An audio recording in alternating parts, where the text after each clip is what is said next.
Hey guys, Jambo Comics back in the comic book room, hanging out with you on a nice Saturday afternoon. Just thought I'd get a video together to show you guys some of the books I picked up this week. I've got some keys to show you this week. That's right, you're in the right place if you're looking for keys. Jambo Comics, we got it all here for you.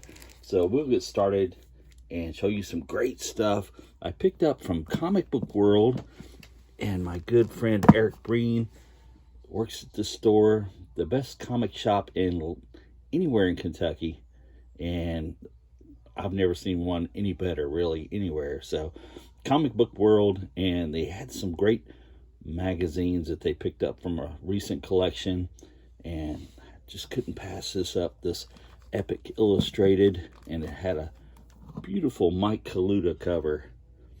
I'll get that closer so you can see some of that detail on that. Look at that. It's amazing. Some great work there. Mike Kaluta on Epic, and this is, I'm not sure, but it's winter 1980. And it's very cool. It's got Robert E. Howard on the inside, and this Conan story, I believe it was, and Harlan Ellison and Michael Moorcock.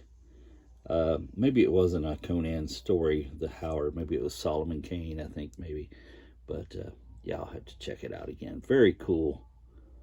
Beautiful, beautiful artwork. So glad to get that. And I just picked up a couple of odd magazines because, you know, you just don't see them very often. And this collection had some really, really nice books in really good shape. This is a Castle of Frankenstein, and number 12. And yeah, it's a beautiful Raquel Welch cover. It's got Spock on the cover here, and Spider-Man with the Stan Lee interview and all the Universal monsters. I mean, what more could you ask for out of a magazine? I mean, that's great. I think this was from, I think it was the late 60s, I believe. Yeah, Castle of Frankenstein, 35 cents. Cannot beat that. Very cool. Very cool. And I found a couple of these, and they were in nice shape, and they were only $5. You can see the price tag there. But they had some Bill Ward art. You can see Bill Ward there did Torchy, and always been a big fan of Bill Ward's. And he started out early in Quality Comics doing work, and yeah, it's one of my favorites. And this was just gals and gags and that kind of stuff, but this was about 1980, and yeah, just cool old Bill Ward art. Glad to have. And this one here was also Bill Ward on the cover there, so yeah, watch your eyeballs. You don't want to strain them there or anything, but just very cool Bill Ward art.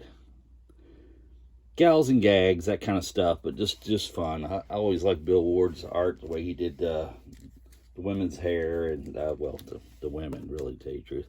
Anyway, here's a nice Savage Sword number 38 with an Earl Norham cover, and I just was digging that cover, man. That is pretty awesome. Savage Sword. Such a great book. I mean, still reasonable prices you can get these for, and great stories, and yeah, great artwork and stuff inside them. Speaking of great stories, this one here, always one of my favorites, Tower of the Elephant. This is Savage Sword of Conan number 24, and once again, beautiful Earl Norham cover. Tower of the Elephant, great story by Robert E. Howard, and do yourselves a favor and give that a read. Good stuff. And here's a Savage Sword number 12 with a Boris Vallejo cover. Can never say his last name right, but that's my version of it. And some great artwork there. Fantastic. Number 12. Wow, it's good stuff. And I seen this one, and it was like $5, so I couldn't leave it behind. And it is Creepy, number 92, but it has a beautiful Frank Frazetta cover. And this is a cover that was originally done, I think, on Erie, an Erie line, but yeah, nonetheless. I forget what this painting was called. I think the Egyptian Queen or something like that. But just always one of my favorites. Beautiful artwork. Such a nice pillar. Creepy, number 92. Okay. And we got a few comics for you guys. Thought I'd show you some of these. I picked up number 29 of the What If series. And what if the Avengers defeated everybody? Well, there would be a lot less heroes and villains to write about, I guess. But yeah, good stories in these. I just love reading these things and going back and rereading them and catching up on them. And yeah, just good stuff. Some really fun reads. So yeah, I'm trying to finish this little series up, and they're always fun. Okay, and next I have a was from 1960, I believe. This is a little rough, guys, but I got it at a good price. This is Justice League number 5, and I love the cover. You can see the spine is kind of kaput. It's gone. It's torn and everything. So I think I might try to do some Jerry the Jitterbug work on that and see if I can repair it and make it look decent. But yeah, I mean, nonetheless, it's still a beautiful cover, and the insides were all there and good to read. This is Justice League of America number 5, and some good old DC Silver Age action. So there you go. Glad to have that. Next up is some of my favorite Marvel stuff. This is Tales to Astonish 101. This is the last one of that series of the Tales to Astonish, and this is when the Hulk goes in Asgard.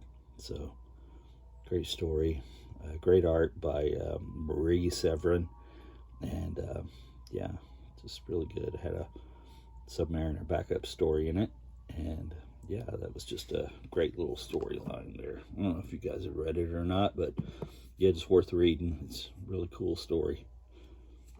So, and another Hulk for you guys, and this is Hulk 122, and has a Fantastic Four crossover. And anytime you get the Thing fighting the Hulk, especially on the cover of a book, it's great. I like them. And yeah, just a good story, and it's nice Herb Trimpe art, and I enjoyed it, and glad to have that one for my Hulk run. I'm getting a little bit closer on those. So all right, guys, and as promised, I have a key for you, and it's a first appearance of a Marvel character that's making a kind of a comeback now. This is Marvel Spotlight number 2, with the first appearance of Jack Russell and the Werewolf by Night. And this is a Neil Adams cover with, I think, Ramita doing the ink work on it. And yeah, it's a really good story. And I think it ran for 2 or 3 issues in Spotlight before Werewolf by Night got its own magazine and its own series, and it was just a good run, and some of Marvel's best stuff in the horror, Bronze Age horror stuff. So really enjoyed that, and glad to get that. It's you know, it's a key, but like I said, it's a little rough. The spine has some tears and splits, and the back cover is almost completely separated. Has a piece out of the back cover, but I think I got a really good deal. I mean, you can tell it's worn, has a lot of creases all over it and everything like that. But I gave 65 bucks for it.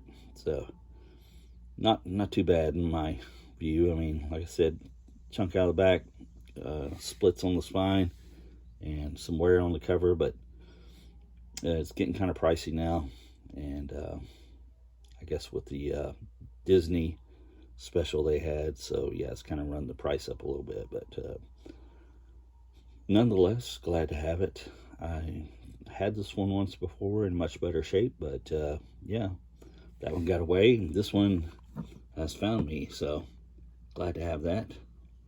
And now I have a copy of Spotlight number 2. And finally, for you guys, a little golden age for your peepers. This is a nice Jungle number 116, and just some beautiful Fiction House action there with Kanga and Ann on the cover, fighting and doing their jungle thing. This is like a daily routine for them. This is what they get up and do every day, you know, just fighting the beast of the jungle, I guess. So just some good jungle action, and I think this is from 1950. And yeah, some Jungle Comics 116 Fiction House. There you go. Love that stuff, and glad to share it with you guys, and glad you guys stopped back by, I should say. I really appreciate that. We recently just made it to 600, but don't let that stop you from hitting that subscribe button if you haven't done it already. I appreciate it.